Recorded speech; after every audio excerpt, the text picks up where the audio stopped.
Good evening. You're listening live to the Extreme Movie Show. I'm your host, Rob. From the great Midwest, I have with me RDV. Of course, I'm broadcasting to you from an undisclosed location from the Pine Hills Palace, just west of Orlando, Florida.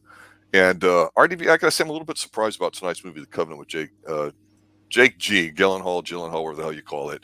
Um, we're dealing with the Guy Ritchie movie here, and the question is, as you go, oh, it's Afghanistan, it's bombs, it's violent, it's whatever, it's a war movie, it's an action movie, and a part of me goes, is it really that? Because when I was watching this, I was getting a strong Tony Curtis vibe of the Defiant Ones, which is remade in the '80s with Apollo Creed and Robert Urich in a TV movie where you have two guys, two different races, white and black, that are tied together and you have to kind of work together. Here, you kind of got like maybe a modernized version of it in a wartime setting, let's say with Afghanistan. And I have to say this: I don't hate Guy Ritchie movies. I understand they're a thing and he does things a little differently. I don't hate them. I don't like them. I appreciate it's a little different than what I see. But I was surprised because I actually enjoyed this movie and it was a bit different than what I thought going in. Without knowing too much about it, I expected yet another war movie. But this is more a movie about like equals and how they kind of sort of work together. And God, I hate to say it because here on the Extreme Movie Show we talk about a lot of goofy stuff. This Mhm. is almost wholesome in its sense of duty and honor, if those are things that you believe in. And that really surprised me, especially Yeah. considering today's So modern politics and attitudes towards things.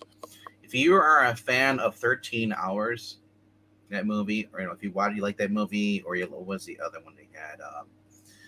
Uh, oh, Act of Valor was another one. Just movies where like they're kind of based, inspired off of true events.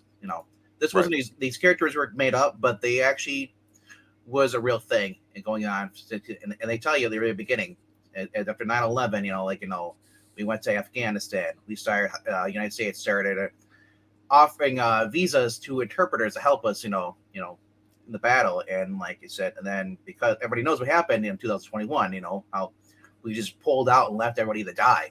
You know, it's just a story of a man, basically a soldier who was saved by this guy. The guy, above and on to save him, and the U.S. just screwed him over and left him there to die as the Taliban's most wanted.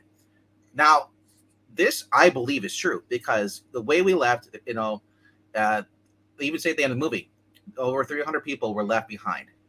And what they don't say is that there was American soldiers that were also American citizens, that were also left behind too. Right. But overall, he said it's called the Covenant, mainly because for those who don't know what covenant means, it's a bond, it's a truce, it's an agreement. You deal, and so it fits a lot better. I think the original title was something different. I forget what, but I'm glad they changed it to Guy Ritchie's A Covenant. Obviously, Jake Gyllenhaal, I loved him in Source Code. I thought he was good in that. But what was the other one? I think Lone Survivor. That's the one I was thinking. There was that one too. Oh, yeah, Yeah, that's right. yeah. So this is. I thought he was actually pretty much believable, and I also couldn't realize, man, Jake Gyllenhaal got old. Well, they all do the chicken rice broccoli cycle, which means low dose of testosterone and or HGH or something along those lines, and they have a trainer put muscles on them that make them look big and all that. It's not necessarily that they're lifting heavy, and it's no big deal. But that being said, that doesn't bother me. And you're right, he does look like he belongs in the role, and we've talked about that's a key thing. You need to look like the role. You're born with your genetics. You can only do so much with it, and camera and makeup and fat suits, everything else, and The dialogue, lifts and all everything. that can only do so Yeah. much, right? He looks when he's walking around, he looks like he's believable. I agree with you completely. And Yeah. if you don't have that in this kind of a movie, forget it. The whole exchange between him and Ahmed, his interpreter. Ahmed does things, but not by the book, and it makes him mad because he doesn't know if he can trust this guy, or not. And he does. The last thing he wants to do is get his man killed. Yeah. But I but mean, Ahmed yeah. actually proves to be reliable. Well, Yeah. I was gonna say, starting off, the thing that's interesting about this movie is we always, of course, don't really get too personal about stuff with here. Obviously politics and our worldwide audience, everyone has different views and backgrounds and stuff. So just from an entertainment perspective, I'll say this: I've worked contracting with some small companies that have done business overseas in certain situations like this. So the whole idea of them having to deal with what seems like a routine, checkpoint, and there's an ID and an improvised explosive device in there that blows up, and all that too. You can see it coming from a mile away if you're familiar with those things. But generally, when you're working on something, it's the people out in the field that tell you what's really going on, not the media, not Yes. anything else there too. And so, again, regardless of your politics and how you feel about wars and all that stuff, it goes on. It's the nature of mankind. It's never going to go away. It's always burning somewhere here on the world. But the setup was pretty tense, and yeah, there's a lot of violence in this movie, but it's done pretty well, and it's done in a way not to, I think, shock you, but to make you kind of feel a little repulsed. But then again, when I say this is a movie about equals, when we first meet Ahmed, or Ahmed is Jake, or John Yeah. is his name in the movie calls him, it's pretty good because their interpreter um, dies, and so they have to find another one, and so they have a nice man-to-man conversation about it. And you can tell right off the bat that this guy's his own man in his own way, even though he's an interpreter. And of course, being an interpreter means you have the ability to get potentially a passport to come to the United States. That's the carrot, right? That's being dangled in front of you. Doesn't mean you're going to get it, but the promise of it sometimes, like with anything, leads people to do certain things. And it's a nice little exchange because even though John's not trying to be superior to him, he is the lead in that role, but it's not like he's acting like this guy's a bitch, or his whatever, and which of course is going to be a big deal in the movie. And so it's nice to see men discussing things like men, how you meet. And I thought it Yeah. was a nice little exchange to meet them too. It makes them both look strong and compelling. So immediately seeing that hooked me, because I thought, okay, this has got to be a central character in it. Obviously, he's ethnic, he's foreign, it's key to the story. So it's not just forced on you like some people might say whenever they Yep. see anything like that. And so I thought it was a nice exchange that they focused on who the people are in the unit, the roles and relationships, what they're supposed to be doing. And that's it. It's not glorifying violence of war. It's just presenting a backdrop for everything going on, because the real story is about these two guys and their relationship. Like I said, that did surprise me. I was expecting to be a little more lightish and more action kind of movie-ish, but it wasn't. And Yeah. again, that threw me. Not only do we get Guy Ritchie in this too, we also get Anthony Starr. For those who know Anthony Starr, is he plays Homelander on The Boys. So I was surprised to see him here. Also, Emily Beecham in here plays Jake's wife, or not Jake, but or Jake Gyllenhaal's wife in this. I know I've seen her before and other things, but overall, this I'm like, oh, is this gonna be like Jarhead? This is gonna be overly political or something like that. It's gonna be like anti-war and all that stuff. If anything, it's not really anti-war; it's anti-betrayal. Correct. And I love this how Guy Ritchie, being a Brit, he saw like everybody else saw how we basically effed over the Afghanistans when we pulled out. Obviously, so he wanted to make a movie about this, to honor those that were basically sacrificed their lives. And honestly, I'm kind of surprised when I saw, because I was like, because I never heard of this movie until a couple days ago. I was like, Right. what is this? So it was in theaters in April. I'm trying to think, what was in April? John Wick? Scream. Yeah, All John those Wick movies. dominated Yeah. the Mario movie. There was like Mario. There's like, so I didn't even know this even came out. So when I went to look at, like, okay, so let's check the box office review. So it is 16.5 million was the box office. That's how much it took in. The budget was 55 million. Yeah. And it's not, and I don't think because it's a bad movie that's why it flopped. I think it's flopped because no one knew it was out. And it was out going against other big movies. Had it been out in January or maybe in September, Well, that's Netflix, right? They spent a lot of Yeah. money, and they failed to do the most important thing, was to generate a buzz. I mean, for God's sakes, a movie like this, you might go, yeah, it's a war movie, but it's going to bring out a certain population that's going to want to see it, whether it's in the action one or the people like military films. But word of mouth with these things are pretty popular like that, does spread when you go, hey, this is a movie about two dudes and how they stick together, whatever, even though they're whatever. That's really what it's about. So like I say, it could actually appeal to a more broader audience rather than ones that just go, oh, I want to see something that's really political. Because again, if you're using a movie to message or put your own views into it, of course you're the artist and the director that's making it. You have the ability to do that, and you can say whatever you want about politics and what's in movies and TV these days. But I think this movie does a fairly decent job of not necessarily avoiding it, but again, it's not particular to the story. It's just, here's the situation, here's the people, here's where they're coming from, here's a situation they get dealt with. Let the movie play out. That's all it needs to be. It's simple, but you go, makes you go, well, why don't people do this more often? You know, it's not supposed to be a heavy duty, deep thought film, but I found myself looking at this movie going, you know, I might have to give it another rewatch to watch it with a different frame of mind, because again, like, I was more surprised by it. I go, am I going to get let down? Yeah. Is it going to devolve into something else? Which sometimes movies do. This one did not do that. You see them working together. You see them checking out different areas and facilities with stuff with the bombs. So you have this kind of built-in tension, because you don't want to see people get blown up, but you know, based off of what happened early on when they lost their first interpreter at the beginning of the movie, that this is the potential. So you kind of almost feel the stress like they do, because you really don't know where one's at. You don't know if it's in like a dead goat on the side of the road. You don't know if it got a radio device on it and some kid, you know, playing with a soccer ball is going to set it off. So if you like that aspect of war movies or action movies, you definitely get that here. But again, you also get some gritty violence in here as well. Yep. I said this caught me off guard. I did not expect this to be like, you know, a heart, you know, kind of movie. I was like, I knew it was something like, you know, I'm thinking like, I saw the trailer, a little bit of it, you know, so I know he's supposed to be like he's supposed to be saved by this guy, or they're gonna just go back and save this guy, you know, after he gets him out. But I didn't think it was really like 3/4 of the movie before we get to that part.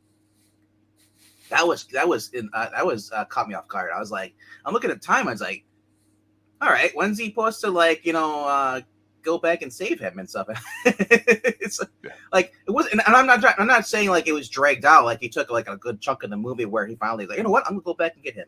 No, 3/4 of the movie was setting it up, everything, their relationship, you know, everything, and then another good chunk was basically Ahmed dragging Jake Gyllenhaal across the border. Yeah, and going and they said not only this, they're going through, like, you know, Taliban are looking for them, so they go off the road. He's got a cart, he's got him wrapped around, he's giving water, and you see Ahmed just struggle.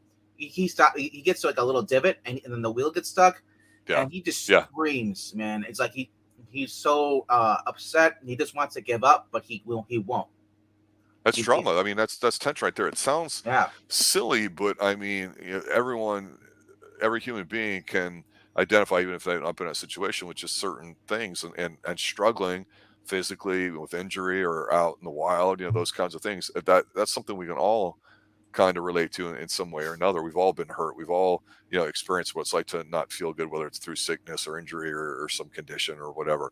And the other thing too that adds to this movie that I really didn't mention early on, but I think with all the scenes that we're talking about here halfway through, as you see him kind of dragging him through and everything, it's beautiful because it looks like it's shot on location wherever it's shot. A lot of it's outside, again, natural lighting, natural colors. It adds a lot to it, because as the movie goes on, you know, that feeling that you have of really being there and not cutting to like an inside air conditioning office at the Pentagon where people yell and scream and act like they know what's going on. It's cool. You know, you've got goats, you've got llamas, you got all the stuff in the background. You have dust in the air.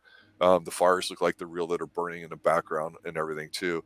And again, it's a bit of a twist in that you don't think Jake's character, John, I believe is his name, is the one that gets injured. And, you know, therefore the American guy is the hero because he saves the other guy. But no, it's the opposite, right? So you go, oh, it's a Jake movie, and everybody else who's in it's in or whatever like that. And it's like, no, wait a minute. Halfway through the movie, he's out of it. And so, again, whether you like somebody or not, typically when you're in a very emotional, draining situation with them, war is a typical one that comes up. But any sort of like hazing situation, or if you're struggling really, really hard and you work with people like in med school and all that, you do form a clique with it. And it's, you know, the intensity and the emotional response that you have going through that is what bonds you. And we get to see how that bond is able to develop, and we understand that it occurs, so we can believe that he's willing to do it. And we don't have to be so cynical as to say, oh, well, he just wanted his pregnant wife and him to get those special visas, and, you know, that's the only reason why he did it. And that's the cop out. That's the easy way out, right? And as we all know from the 80s, there is no easy way out, and this movie shows that there's none. So, like I said, if you're going in this movie, I guarantee you'll probably like it if you like the bonding of basically of two men who pretty much become like brothers at this point. You know, this guy who risked his life, And other people said, like, when he goes home, his brother-in-law, he's like, the guy was just trying to get a green card. He doesn't care about you. And he's like, dude, and I love how Jake Gyllenhaal's just tormented over the idea. And he starts to remember because he's basically was unconscious. He was injured. He was going in and out. So he starts to remember everything, what's going on, and he just realizes, like, this guy, he owes him his life. And he tells his wife, she's like, well, since the government doesn't want to give him visas, we're on our own. He tried hours and hours with everything getting jerked around. Basically, like, we're gonna put you on hold. He needs to help this guy. And he basically tells his wife, and this, I'm not love this. His wife is very supporting. Yes. She understands the situation and accepts it. Yeah. He's been doing this like 12 different times, going back and forth, and for the past 12 years, and she's been supporting him. And she said this time is different, though, because you're actually willingly going back and stuff, different on your own. But she says, this guy owes you, you owe him your life. I understand that. Go back and bring him home. I'll take out a mortgage on the house, and then we'll buy him a visa. Help him out. Because she says it's the right thing to do. She sees how he struggles. And even his boss, is the general, or he's like, he says, like, it's like, well, see, we have a problem here. He puts a phone call of him drunk and yelling at the thing. And he's like, he's like, and his brother, like, he's like, well, why can't you just let this go? He's like, if I could, don't you think I would have? I love like gives him a lip. He's like, he says, generally, you were an honest man. I saved your life, a couple years ago. It's like, I'm calling in a favor. I know you're a good man. Do the right thing. Get them the visas, and I'll go in. And I love how he gets in, and that and you just going through. He through the Ahmed's brother, who actually works at the Taliban, who's actually helping him hide him, because they find out where he is, where the location where he is, and they take they're being followed, like, because the Taliban spots. Basically, they're about to get killed at a checkpoint. Jake shoots the guy, and then while one of the Taliban guys was in a car about a few hundred feet back, sees this, calls it in. They start following him. They didn't recognize it's Jake, and they realize, like, it's American. It's like, and they start chasing him as they leave the city, and they're shooting, and they finally gets a hold of Anthony Starr's character, basically, and he would hired as basically as a private contractor to help him get out. If he finds a guy, he'll get you all made a deal. Yeah. And they go to the bridge, and it's heart wrenching. You're watching it, and he's just like, they're fighting to the last bullet, and he gets out, and the Taliban is just wave after wave. Yeah. And then that moment when you see that the helicopters come and then just annihilate everybody. You even got the I forgot what the plane's called, but it has the giant guns on the side. It's like a giant Boeing, but it has guns. Right. And it is taking them out. Like, to me, that was very, like, nerve-wracking, kind of heart-wrenching, because they're like, are they going to survive? What's going on? And of course, but there's a happy ending. It gets Ahmed and his wife and his newborn baby out, and it's kind of how it ends, with them on going home. And then it shows you pictures in the credits of American soldiers with their interpreters. Obviously, their faces are blurred out for protection, but these guys are not alive. So I don't. Yeah. They're probably dead, most likely. We had talked a year ago about a movie called Dog, and it was an R-rated film because it dealt with some, like, adult themes having to do with the military and all that. And I thought this movie, even though you can call it an action movie, when they go back into the city to go get him here in his third and final act, that's almost like spy stuff to me, because you're trying to stay low and be undercover, and you don't have so much time till you get found out. So you have the obligatory action sequence there at the end, which is fine. That's your big climax. But I think, Channing Tatum in Dog a year ago, even though there's some humor goofing at, we said that was fairly positive, and it was somebody doing something good for somebody else. And that was really the whole gist of the story, even though it had, was a German Shepherd in it. And here it's really the same kind of thing. You've got somebody who just understands that, hey, somebody really, for whatever reason, I owe him his life. Our family owes him his life. We need to return the favor. And some people call that expression, paying it forward. Somebody did something good for you at one point in your life, and now when you're older, you're going to find yourself in that situation. You do the same. And it's, again, it's not a religious movie. It's not No, a warm your heart feels good kind of movie, but in a way, it's kind of what's the word I'm looking for here?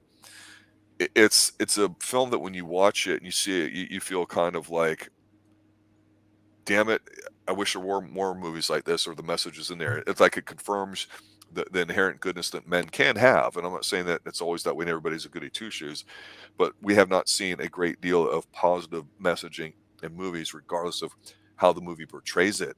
And I think, again, having that in here was a surprise to me because, again, Guy Ritchie, I'm thinking kind of slick, goofyish, Britishy action type film. And even though I thought this movie has got some interesting shots to it and all that, it's a very positive movie. And again, it goes back to what we talk about: characters that you can relate to, not necessarily like or love, but you understand, so you can see what happens, and about relationships. Okay, everything else is secondary to it. We don't care about the plot. We don't care what kind of guns they have.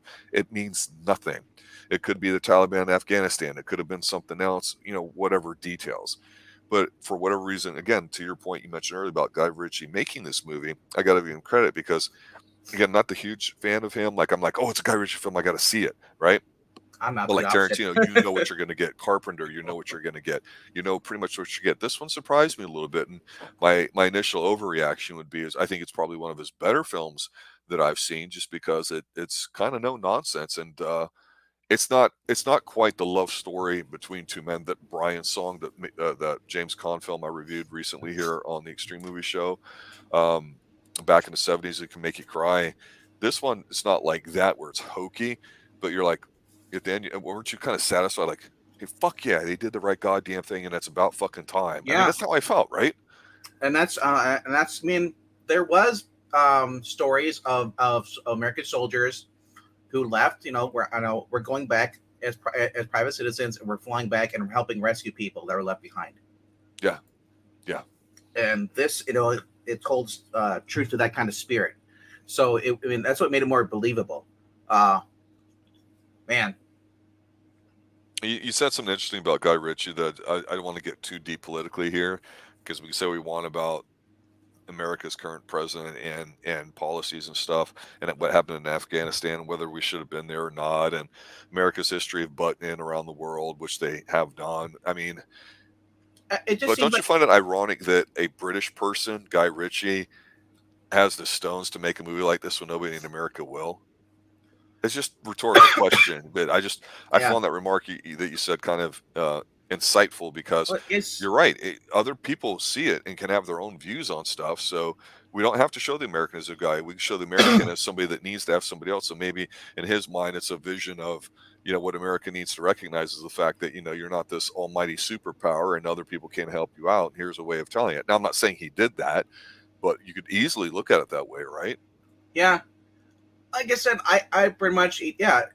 A lot of us, whether you agree with the war in Afghanistan and Iraq, or not, we can all agree the way it was handled, pulling everybody out, was bullshit.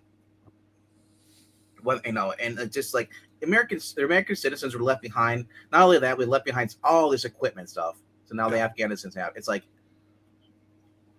it's the most incompetent thing I've ever seen a president do when we exiting a war or doing any.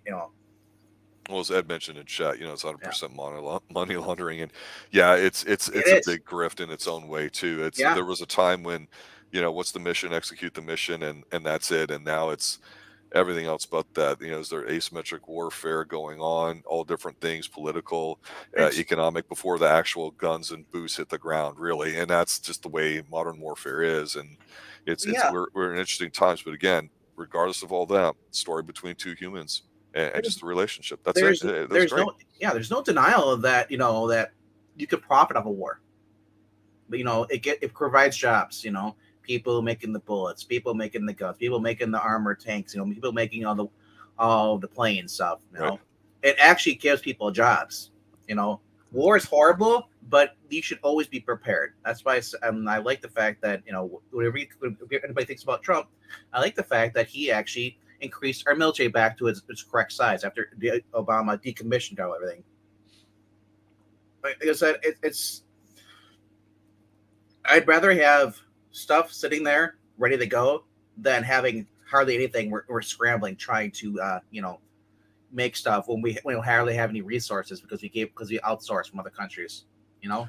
Well, my final thoughts on Yeah. this would be that while I really enjoy this film, and actually of the films that we've kind of reviewed this year, it's near the top. It's pretty damn good. It's I don't want to say it's entertaining like it's a popcorn film, but it's engaging, and so I appreciate that. The thing about this movie to me is that I'm wondering when we're going to start seeing war films with very young people and current young people's attitudes. Because he's not young, he's not old, but he's closer, say, to our age than somebody right out of high school. So I'm wondering if we'll see a shift in the mentality of war movies and all that, because that was always pretty much a certain way for the most part, even with Vietnam and other things and how they happened. And it'll be interesting going forward because again, like this movie a lot. I definitely think it's worth a watch. It's not one I think you watch all the time, but especially if you have any interest in military movies or that kind of stuff, you watch this film. To me, it's almost more of a drama than an action film. And yes, there's action in it and gunshots and chases and all that, but it feels more, attention and release kind of thing as opposed to just, hey, let's set up a scene for some action. But yeah, final thought, go check this movie out. It's definitely worth it. I believe it's on Netflix, correct? No, it's not. It's not on Netflix This yet. is you can only purchase it right now until it comes on physical release. It's digital release early on through Voodoo. That's right. It got drowned out in the theaters with Well, it Mario released and against everybody Super Mario Brothers and Evil lots Dead of Rise. What do you Yeah. expect to happen? And I gotta say, I really like this movie. And the last thing I'm gonna say about this is, Rob, there's a lot of dogs around here.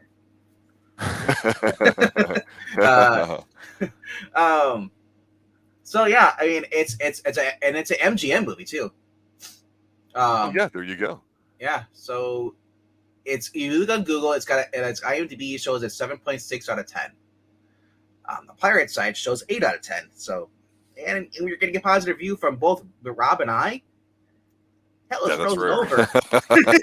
That is rare. I was known as the guy. He doesn't like anything. Yeah, I do. It's just I don't get a chance to talk about it all that time.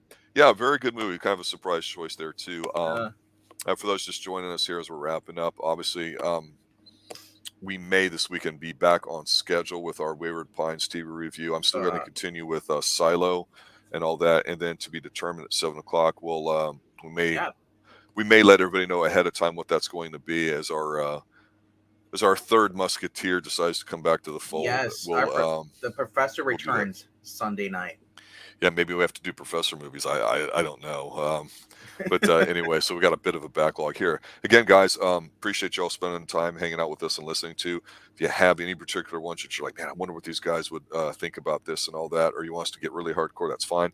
If you take tonight's review as an example, fairly topical, we didn't go hardcore in it. We've done this approach a few different ways. Some of our older ones that people are going through now, I've been getting a lot of comments on too, especially, believe it or not, even though you weren't a part of this one when Pixel and I did the Dark Shadows review, got a lot of traction going on that. And I still see a couple of views here and there every day of people watching like Cold Check and all that too. So when we go to do something like that, we obviously like to build up that momentum going into each of the episodes and all that. So we try to be very picky, and it's a bit of a crapshoot on what we decide to watch because we want to enjoy it too and point things out and get into it. That's the funnest way to do it. And if you guys are like that too, and don't forget we're 80s based, so we may do an 80s show at one point, even if it's a horrible one. Definitely at least the season one's worth a chance there too. So be looking for that too. Anything you need to plug there, RDV? Not much. If you guys like comic books, I'm going live in half an hour on Geeky Puppet Show. Yeah. Not too bad there either. So Pixel negotiating a treaty with Latvaria. He is in talks. There are negotiations. His people are talking with those people and all that too. He does have a passport. If it's not been physically confiscated, he may be back. We're excited to see what happened to our little Pixel and what's going on. Pixel's adventures. I mean, we could go on and on. I mean, he's like Uncle Traveling Matt in the Fraggle Rock. That's what I think of. Little guy just traveling. Yeah, when do we get season 3 of Ragnarok? I got a postcard the other day. Well, gee, how much postage did it take to get it from Valhalla? All right, guys, have a good night. Thanks for watching. Thanks for listening. Stay extreme.